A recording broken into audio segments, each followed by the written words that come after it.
c'est avec une grande émotion et un profond sentiment de fraternité que je prends la parole en ce jour solennel à l'occasion de l'ouverture solennelle de la session ordinaire de votre auguste Assemblée nationale. Au nom de l'Assemblée nationale de Côte d'Ivoire et en mon nom propre, je tiens à exprimer ma solidarité et mes salutations chaleureuses à l'endroit du peuple frère de la République démocratique du Congo. Mes premiers mots sont des mots de profonde gratitude à l'endroit de mon homologue et frère, son Excellence M. Vital Kamerhe, président de l'Assemblée nationale de la République démocratique du Congo, qui non seulement a répondu favorablement à l'invitation que je lui ai adressée à prendre part à l'ouverture de la deuxième session ordinaire de l'Assemblée nationale de Côte d'Ivoire le 1er octobre 2024, mais m'a également fait l'amitié de m'inviter à la présente cérémonie. Merci à vous, chers frères, pour cette double marque de considération. Je voudrais vous exprimer mes plus sincères remerciements, ainsi qu'à l'ensemble des honorables députés de la RDC pour cet accueil si chaleureux et cette généreuse hospitalité congolaise dont nous bénéficions, ma délégation et moi-même, depuis notre arrivée à Kinshasa. Distinguées personnalités, il me plaît de saisir l'excellente occasion que m'offre cette tribune pour m'acquitter d'un agréable devoir, celui de transmettre les salutations de son Excellence M. Alassane Ouattara, président de la République de Côte d'Ivoire, à son frère, son Excellence M. Félix Tshisekedi, président de la République démocratique du Congo. Honorables députés, notre présence ici, aujourd'hui, témoigne des liens forts et historiques qui unissent nos deux nations. La Côte d'Ivoire et la République démocratique du Congo partagent une vision commune d'unité, de paix, de stabilité et de progrès pour l'ensemble du continent africain. Nous sommes convaincus que c'est en renforçant nos institutions démocratiques, en favorisant le dialogue entre nos peuples et en œuvrant ensemble pour la défense de nos intérêts communs, que nous parviendrons à relever les défis de notre temps.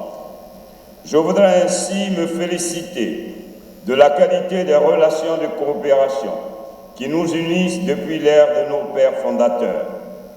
Les échanges commerciaux entre nos deux États, estimés à plus de 7 milliards d'euros ces dernières années, ont connu un coup d'accélérateur.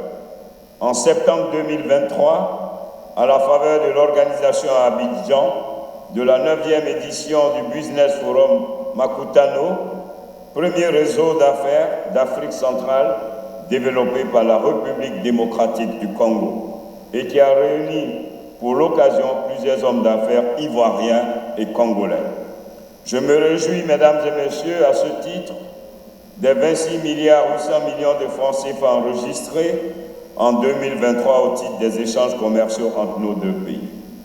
Mesdames et messieurs, honorables députés, dans un contexte mondial marqué par des crises économiques, politiques, énergétiques, climatiques et affecté par les grandes pandémies, nos pays doivent plus que jamais s'engager dans la mutualisation de nos forces à l'effet de relever les défis du développement, de la bonne gouvernance, de la paix et de la stabilité. C'est donc dans cette dynamique qu'à l'occasion du sommet de l'APF au Canada, qu'un groupe de contact de haut niveau de présidents de Parlement a été mis en place, dont mon frère Vital et moi-même, avec pour objet de mener des missions de bons offices dans les pays francophones secoués par des crises. C'est le lieu donc pour l'Assemblée nationale de Côte d'Ivoire d'exprimer sa profonde compassion pour les souffrances qu'endurent les citoyens congolais dans l'est de votre pays. J'en appelle à une solidarité plus forte des pays africains de la communauté internationale autour donc de ces citoyens qui souffrent pour arriver à offrir aux populations frères congolais de l'Est la dignité humaine.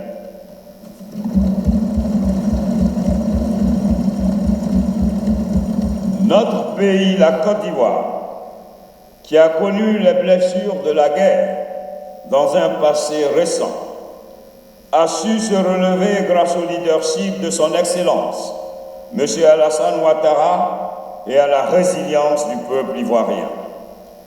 C'est dans cette optique que la visite que j'effectue ce jour dans le pays frère qu'est la République démocratique du Congo obéit au principe d'échange d'expériences relativement aux différentes crises que nous avons vécues ensemble et que le Congo continue de vivre à travers les affres de la guerre.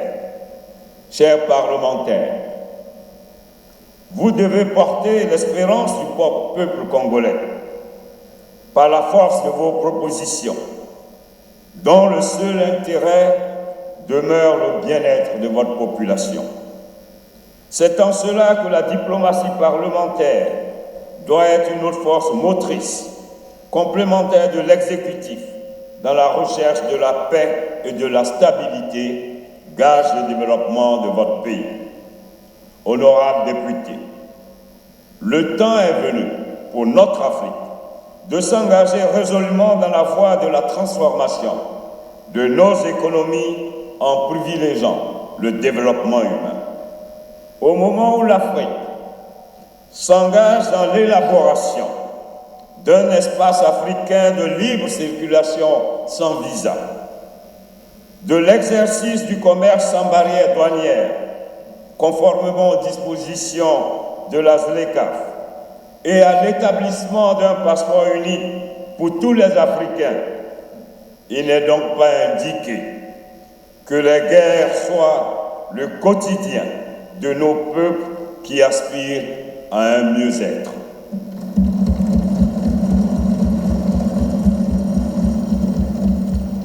Mesdames et messieurs, honorables parlementaires, plus que jamais, l'Afrique doit se réconcilier avec elle-même en s'engageant dans la formation des jeunes, de notre jeunesse, dans l'exploitation de nos ressources par nous-mêmes, dans l'industrialisation de nos produits par nous-mêmes, ou alors dans un partenariat gagnant-gagnant.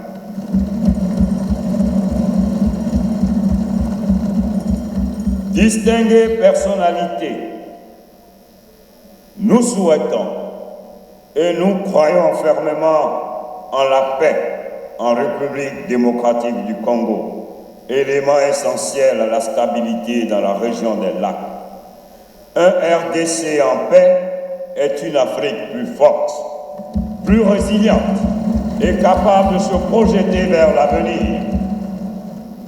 Mesdames et messieurs, je ne saurais clore mon propos sans rendre hommage au peuple congolais pour sa résilience et sa détermination à construire un avenir meilleur. Vous avez su faire face à de nombreux défis et vous continuez à avancer avec courage et espoir. Sachez que la Côte d'Ivoire sera toujours à vos côtés.